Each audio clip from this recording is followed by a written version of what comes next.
In this video, we're going to talk about EC20 error. If you press the 100-degree icon and that error pops up, EC20 main motor over time.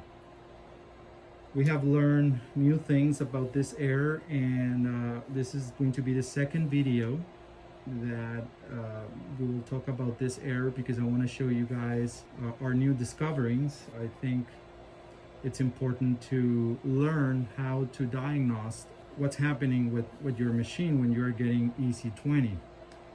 This error, it's involved in 5 things. The first one, or the easiest one, is the first thing that you need to confirm if your machine, it's not jammed. Okay, this is something that you need to try first. You need to turn this wheel to see if there is no jam on the main shaft, because if the machine detects an obstruction, the motor cannot move, this error will appear. Okay, now I have seen a few customers that they got a needle break and the tip of the needle goes inside the rotary hook and it could cause the jam. Okay, so if you had a needle break and after the needle break you start having this error, I will suggest you inspect the rotary hook. Okay, and it's going to be very probable that you will have to replace the rotary hook. The second option that causes EC20 is the stop position sensor. Okay, how will you know if your stop position sensor works? Okay, let me show you how you can test it. Okay, the stop position sensor basically tells the machine to stop at 100 degree. Every machine stops at 100 degree. We got a dial right here, and in there you can see that your machine, every time it stops, it will stop at 100 degree. That sensor reads a disc, that disc has a notch. When the notch passes through the sensor, that's the 100 degree, and that is how the machine knows where is the 100 degree.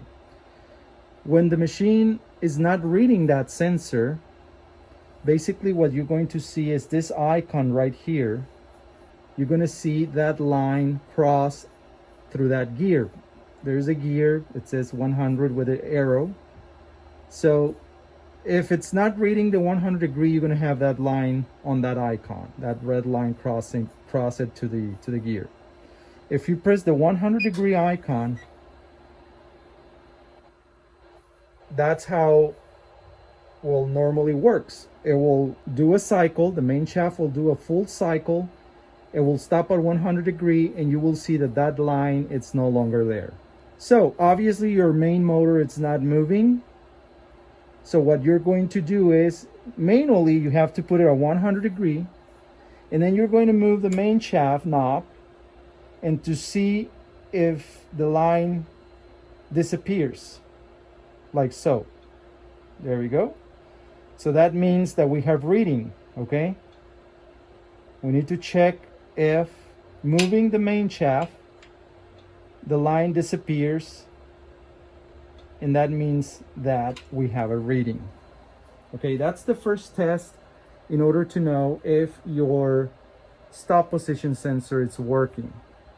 Now, I'm going to disconnect the stop position sensor from this machine so you can see how the machine behaves when it's not reading the stop position sensor.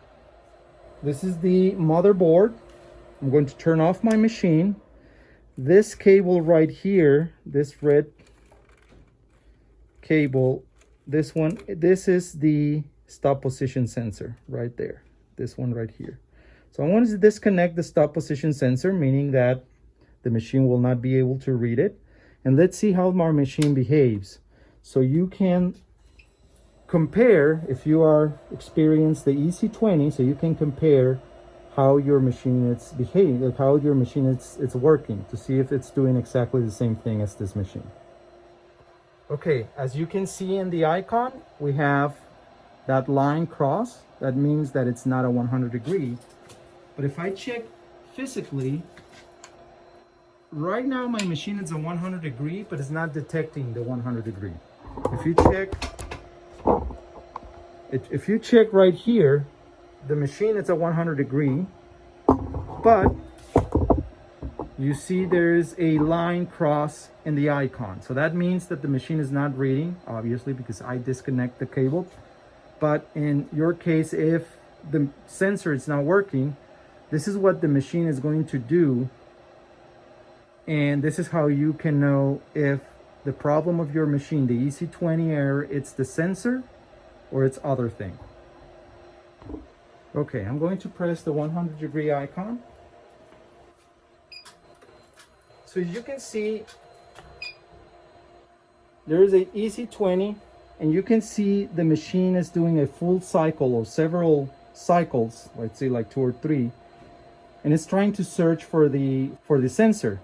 And obviously it's not detecting the sensor, and it's giving me the EC20. Let's try one more time. You see how it's moving?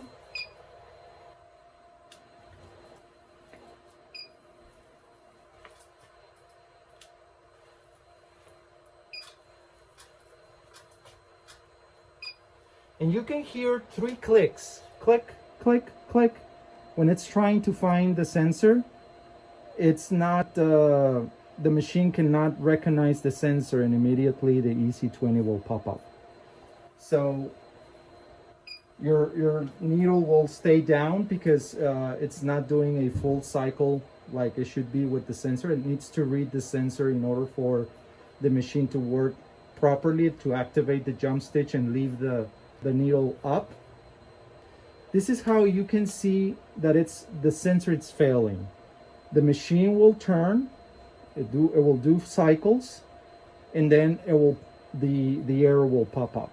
So this means that the stop position sensor, it's not working properly, and I will highly recommend either cleaning the sensor or replace the stop position sensor.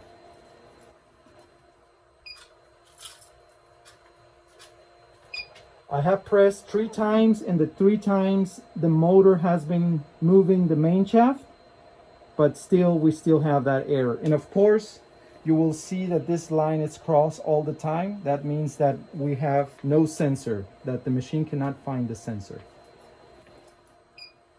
Now I'm going to connect the sensor, and I will show you how normally works. Okay, I will turn off my machine, and I'm going to reconnect this cable.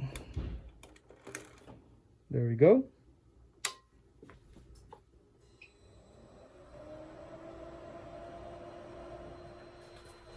Okay, now as you can see, we got a line cross into the gear. I'm going to press the 100 degree icon. Immediately detects the sensor, and everything comes back to normal, and the error code goes away. Okay, so that is how we know it's the sensor. If the main shaft moves, meaning that it will turn, it will move the main shaft, the motor can move the main shaft, but after a few cycles, the error pops up, that it's a sensor. That it's a sensor problem. And you can see there's no line right there. That means that the machine is reading the sensor properly. For my next test, I'm going to disconnect the encoder. This is the encoder of the main motor. Right here is the main motor. So this is the encoder. I'm going to disconnect that. Okay. So now we are going to produce or to cause a motor failure. And I want to show you how the machine behaves with the motor failure.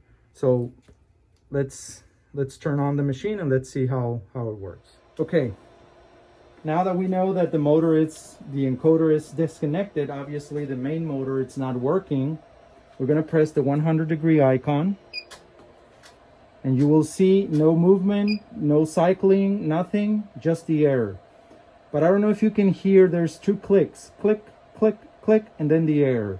Obviously, the machine cannot detect the main motor. Or if the main motor is failing, it's not going to work. The machine cannot move, and you will have an EC20 error.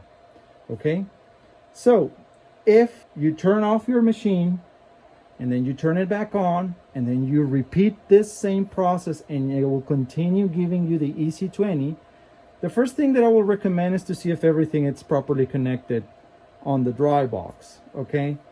And then you can try that again to see if the error goes away. And if it doesn't go away, we need to check two things before we can diagnose that the machine has a motor failure. We need to make sure that the dry box where the motor is connected, that dry box or the board where the motor is connected, it's working properly. For that reason, I will recommend to go to the back of the machine and inspect the dry box. This is the dry box. There are machines that has 3 lines, and there are machines that has 1, 2 lines, okay? But in both type of machines, the main motor, it's this first line, okay? Let me show you. So even if your machine has 3 lines or it has 2 lines, but the main motor is the same right here, okay? So we are going to inspect this line right here. In this case is this line right here, okay?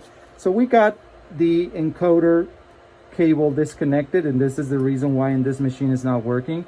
But with your machine off, it's very important that your machine is off.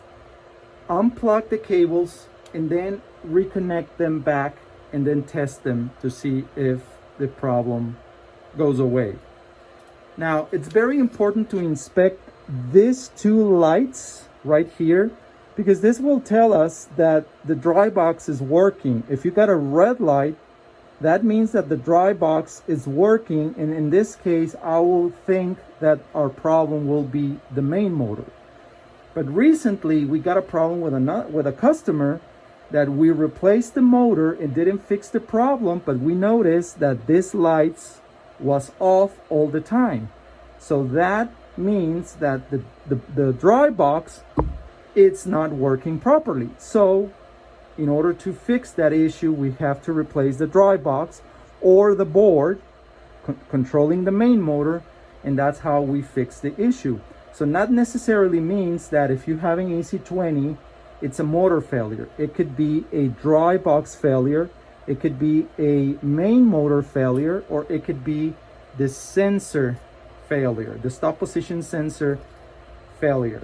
Or the other option is if there is an obstruction on the main shaft of the machine, okay? That means that you cannot move the black knob of the main shaft. It's very hard to move that.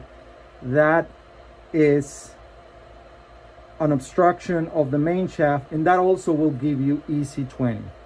So it's very important for you to be able to diagnose what it's causing the EC20 on your machine. Once again, it could be obstruction on the main shaft, stop position sensor that it's not sensing properly, main motor failure, or dry box failure. Now, there is a 5th option.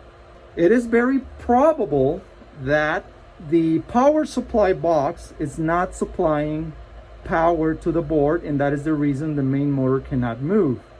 So in the next segment of this video, I'm going to show you how to check if there's power on the cables of the main motor board. Now for this test, it will be required to have a multimeter. You can find a multimeter at Walmart as low as $20. Just to see if there's a current flow running through some of the wires for the sensor, you would get a multimeter, put it to your DC setting on it. You would... So you put it on 200? Yes. And then you would unplug it as such, and of course the red would be positive, the black would be negative. You would turn on your machine, and then using the corresponding red and black on the multimeter, you would touch the positive,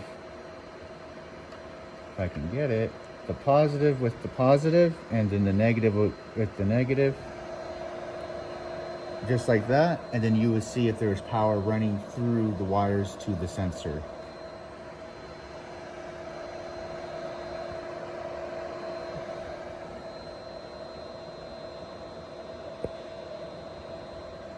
That's it? And that's how you check to see if there's power actually flowing to the sensor itself.